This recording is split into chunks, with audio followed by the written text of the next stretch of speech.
Hey guys, welcome to this presentation of Winter Bike Camping 2016 from LaSalle to Oka National Park. Alright, so I'm just going to talk about everything I had to do and prepare in order to be able to do some winter bike camping.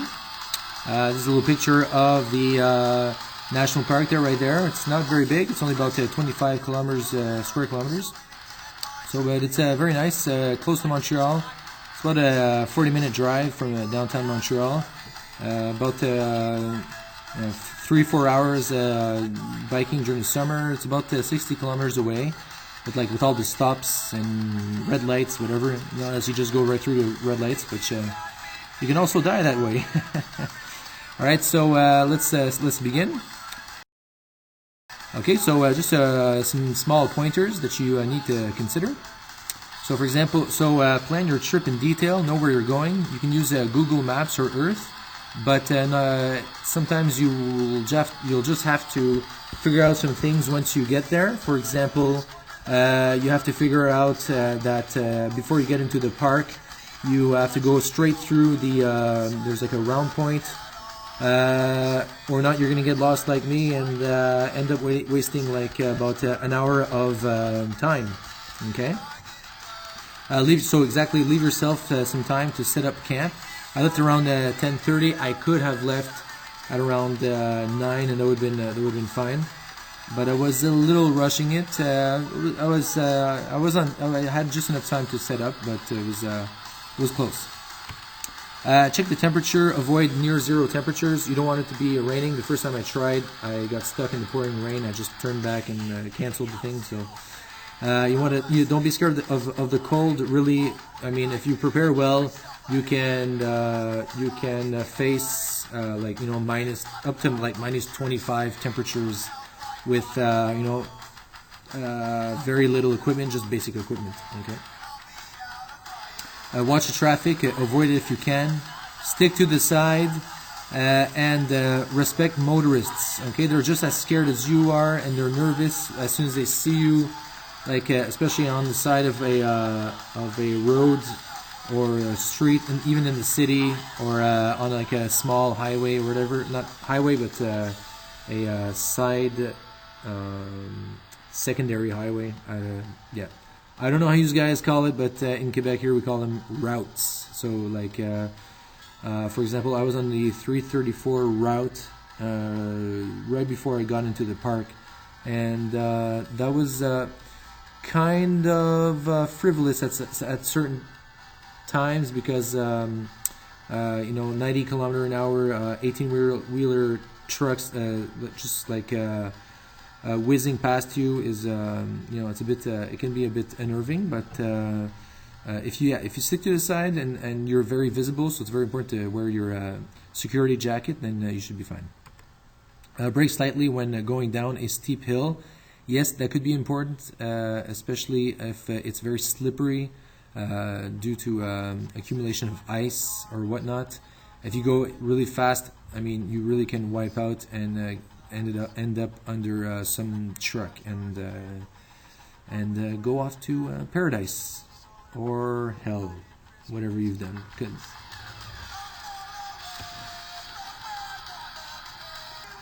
Anyways, whatever. And most importantly, get good tires. Okay, good winter tires. I got Schwalbe Ice Biker Pro, excellent, like 2.1 or 2.2 inches. Yeah, so really useful and not to be avoided. Okay, if you want to cheap out on other things, that's fine. But the winter tires, really, I bought like the most expensive ones, I think, and like I don't regret it at all. Yeah, very important. And on top of that, I mean, I was able to go down some of the fat bike trails with ease. So very worth every single penny. Here's just a picture of the things that I used, to go camping and to bike. So you have some of the camping stuff here: the security jacket, the red gloves to add visibility, the winter coat. A small sleeveless down jacket, very light, that I put under this jacket. while biking, and actually it was too hot. I had to take off like a t-shirt because I had like a sleeveless shirt under, like the wool shirt, t-shirt, and the 2 carry-on bags, sleeping bag, and all that stuff that I will name right after. So clothing on bike: t-shirt, thin waterproof windproof coat, and sleeveless down jacket, security jacket, like I showed you. Jeans is what I wear to bike, but of course you can wear other types of pants. It's just a personal preference. I really like biking on during the winter with jeans. Some people say yes, but they absorb the wetness and the moisture. Professionals would say that, but I'm just an amateur. I'm not a professional. And and it's just more money you gotta spend. I used to use my good old jeans at home. So if you don't want to spend a fortune, just jeans are just fine. The only thing though is I put shorts over them. I put like sports type shorts, like sort of like, I don't know, like if it's a like mix of nylon, polyester, whatever. So like that did help not accumulate dampness or whatever on my pants, and it breaks the cold on the thighs. It really cuts the cold. 1 pair of woolen socks, a warm pair of small waterproof boots, preferably Gore-Tex. That's what I got instead of like packing extra really heavy boots that just take up a lot of room and put on extra weight. Not too warm gloves, but the warm gloves I just showed you, like warm enough, but not too warm, so that like hands actually get warm really quickly, and they do tend to sweat if they get warm. Then you get cold the second you stop. So, and a really thin toque, that's fine. Just as long as you can. The most important thing is to be able to put on your helmet. Okay, and the helmet is very important. On site, once you're on the campsite, 2 or 3 pairs of extra thick socks. Okay, 1 pair when you're going to bed. You put it on an extra pair with a hand warmer in each sock, and then you put the extra pair over. And you keep an extra 3rd pair. That's why I put the 3rd pair there, just in case. Socks are very important. 1 polyester t-shirt. 1 long sleeve polyester thin shirt. So you can put the t-shirt and the long sleeve shirt over and keep the woolen sweater for when you go to bed. Okay, and on top of that, I put the long johns and the joggers. Okay, with the snow pants. Okay, the balaclava too during the night, and then very warm pair of gloves, very important. Okay. And you can wear your winter coat in your sleeping bag if it's like under minus 20. Me, it was minus 22, so it was pretty cold, and it was just perfect. It was just right with my winter coat, my snow pants, in the minus 30 sleeping bag, and the hand warmers. And if I didn't have the hand warmers, honestly, I think my hands would have been kind of cold. So the hand warmers are really important. Okay, and a good scarf, so to keep the warmth inside. The good thing about a good sleeping bag, minus 30 sleeping bag, it keeps the warmth inside.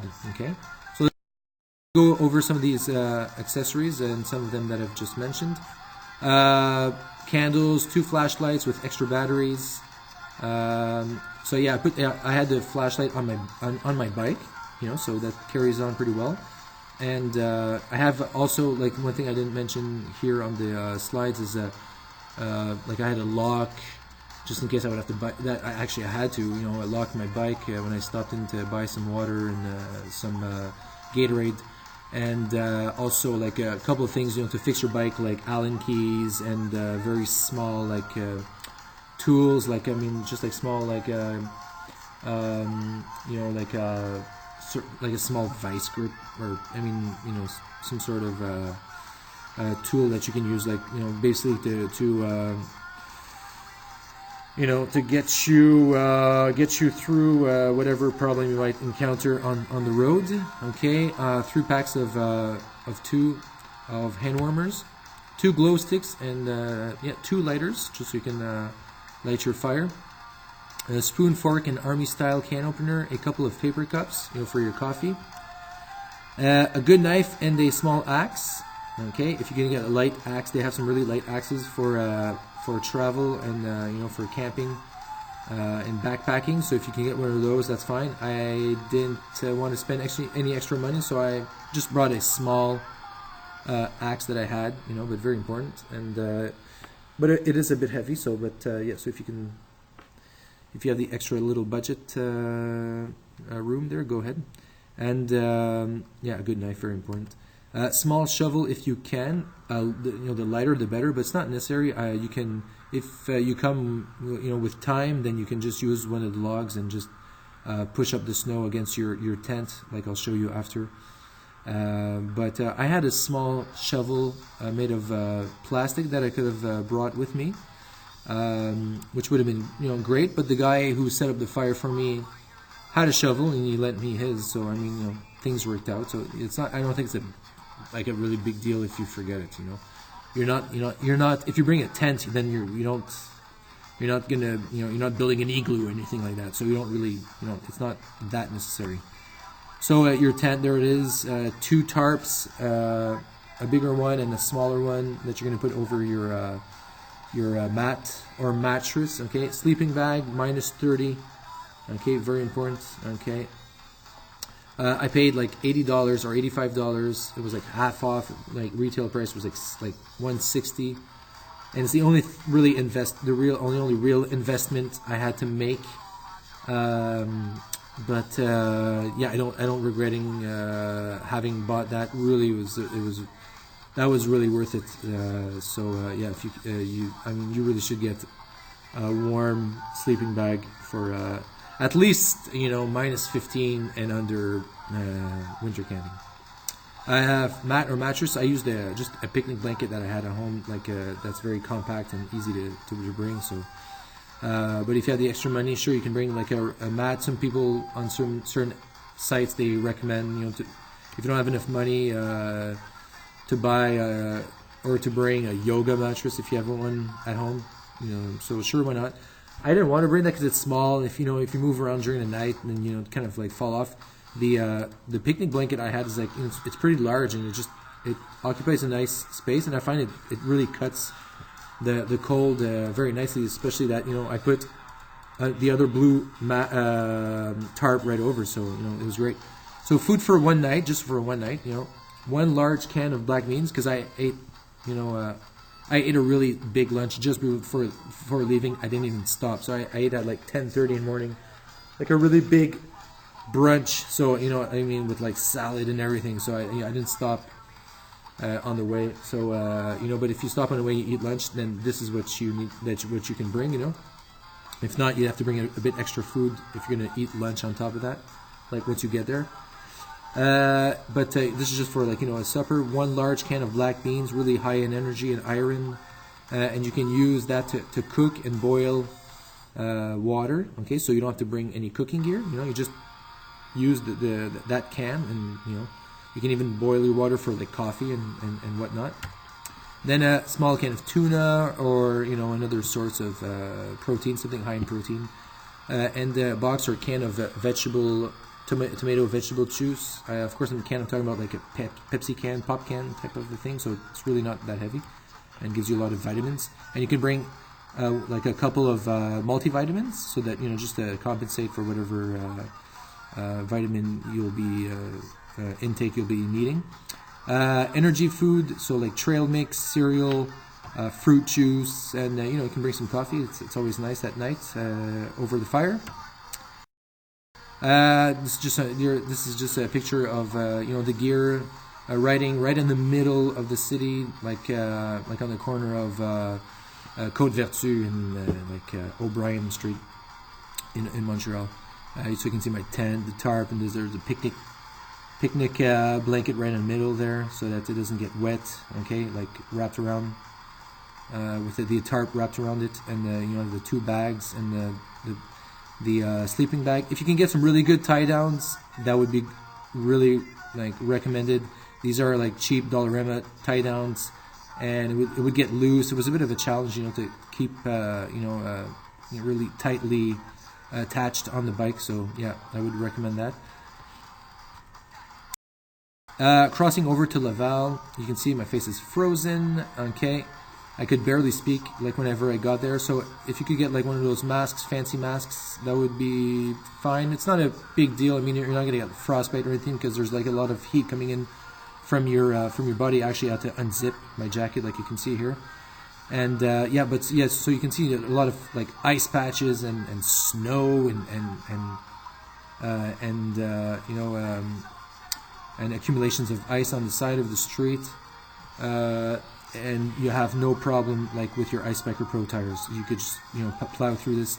Of course, if there's like a snow accumulation like more than 15 centimeters, it might be kind of tough, honestly. Like if you wake up and there's like half a feet of snow, you might consider canceling your trip because it's really hard. There's only one day really where we had like really heavy snowfall, like early in the morning, like at 3 or 4 o'clock in the morning, and nothing was cleared. Like in the morning, I had to basically turn around and go back home. But aside from that, you should be okay. All right, just watch out for like accumulations of snow with like ice under it. That could be dangerous. Here's the same bridge crossing over. Some nice views and landscapes. Good thing crossing over from Laval, from Montreal to Laval, the bridge is accessible to pedestrians and cyclists, so that's a good thing. And there's another bridge that you'll see in a further slide that goes over to the North Shore. So some nice views there going over to the North Shore on the Ile Boisée pedestrian bridge. Very nice, and there's packed snow on it. It was very well groomed, so very nice, and some nice views there. The birds frolicking on the shore, and arrived alive, set up fire ASAP as soon as I got there.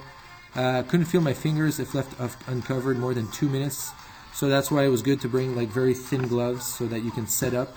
I put them on right away, and then so it was fine. Got cold really quickly, so like I said, if you can get there like maybe at least a couple of hours before sunset. I got there like maybe an hour. I got like an hour just to set up everything, so it was a little tight, a little rushed, but it was okay. Like I was good in time there, so I got through it. This is the tent. Okay, you can see there's snow all around it. I just lifted the tarp, because I didn't have the mesh part that I ripped a couple of years ago, and so all I had was just the cover, just the cover of the tent. So I just lifted the sides of the tarp, the first tarp that I put in, the large one, and so I put some snow under that so that it wouldn't fall, so it would just lift enough, and then I put snow over that so that the cover of the tent would not blow over for the snow over the with the snow. So there's about a foot and a half foot of snow just piled up here on the side, okay, and it adds a bit more of isolation. Perfect. Yeah, it was just great. And it was a bit of wind like during the night, and nothing blew over, so it was great. The vents, very important to have them open. And then I put the picnic blanket, and then I put the my little small blue tarp over the picnic blanket, okay, to add more insulation from ground frost, or the cold from the ground, coming from the ground. Then I put my sleeping bag, and at the foot and in the extremities inside the tent, I put like all my bags and stuff like that. So that was like another extra weight, just sitting up against like the sides, the membranes of the inner cover of the tent. So that was good. Relaxing time, all right. So just I set up the fire. It was good. There was a bit a bit of a like a downturn of on the wind factor there, but so it was good to have like the guy that just like set up the pit and brought my wood, which is really nice. The park actually does that, and it was the only guy that was camping in the entire park. He gave me some like some starters, like sort of like wood dust type of fire starters. So it was a plus. I just brought like a newspaper, like a small newspaper. It would have been fine, but it was an extra plus if you could just bring like one like little block of those fire starters. That's fine. And here I dried up all my clothes that I used during the day on the logs, and it was like a little post here, so I used that. And then you can see the tent. I put like a glow stick on the side, hooked it up so I could see like where the tent was. Yeah, with the vents open there, right there. Vents open all night. Okay, so very important so that the moisture doesn't accumulate in the tent, and that can cause you to freeze, especially if you don't have a windproof sleeping bag. I just have a moisture resistant, so the sleeping bag. So yeah, very important to have that air circulation, and I had it closed up until I went to bed. Woke up to a pristine morning, very beautiful, birds chirping. Slept in minus 22 degrees Celsius temperatures, but like I say here, like a toasty baby. It was like it was awesome. It was great, and I really did sleep like a baby. It was great. My hands, I had like hand warmers in my gloves and in my socks, like with one wool sock and then another over with the hand warmers inside the second sock. So it was great. Boo-hoo, Maman, c'est fini. Okay, I had to. Morning came too quickly. It was time to go pack up, and so kind of sad. And yeah, but it was great. It was nice. People were like starting to get into the trails, and then walk into the trails. They looked kind of surprised when they saw my tent. Like, what the heck is that? This guy's kind of crazy, but yeah, and it was just nice to see people, skiing. And by the way, it's free if you go to Oka. Like the cross country skis, everything is furnished, so it's provided, so it's good, and it's free. Yeah, so with every stay of camping, every camping night, you get free access to the trails and everything. So there's a lot of trails. It's very natural. Everything was preserved like excellently. It was really nice. The campsite, first time I went, a lot of trees everywhere. Like even like I have a hard time to imagine how like big tents can fit in this. Like very nice park. Like you can see here, like a lot of different types of trees too. And a lot of trails, like for fat bikes that you can rent out. I didn't mention this, but there was actually also a heated toilet, and like kind of like community service center, like tables inside and everything, lit and everything, and a payphone. So and like with electricity, like outlets, so I could charge my phone. I brought like a juice pack. Battery juice pack with me so that I could charge my phone. So I was really ready. I didn't know there was the lady I spoke to wasn't sure if there was a heated toilet or not. She knew there was some sort of toilet, but if it was heated or not, she wasn't sure. But like I was ready, either way for like no electricity. But he actually had an extra electricity just down on the other side of this trail here. So it was just reassuring. I only went once during the night, but it was just reassuring to know that you had a heated place, a warm place during the night. If ever it got like extremely cold, and that you had to survive, I guess, because everything is far. Everything is far, and like it's actually pretty far. And to leave like during the night in like minus 25 or minus 22 temperatures would be really a daunting task. Really, I think it's like 15 kilometers in every direction, to whatever piece of civilization, or 20 kilometers in every direction for whatever piece of whatever amenities or whatever. So yeah, good to have those extra little services available to you. And it was my little friend, the bird that said goodbye to me there. And enjoying the winter urban landscape. This is on Île Boisée on the way back. Very nice to have this packed snow, and you could just plow through with your winter tires. Yeah, so very nice, and nice landscapes. Going over some more bridges. A lot of bridges in Montreal. Great that are accessible, and here you can see the Lachine Canal getting back to LaSalle. Alright guys, I hope you enjoyed this presentation. Finally made it. Now it's your turn, cowboys and cowgirls. The cold is on. Down the street. Yee-hoo!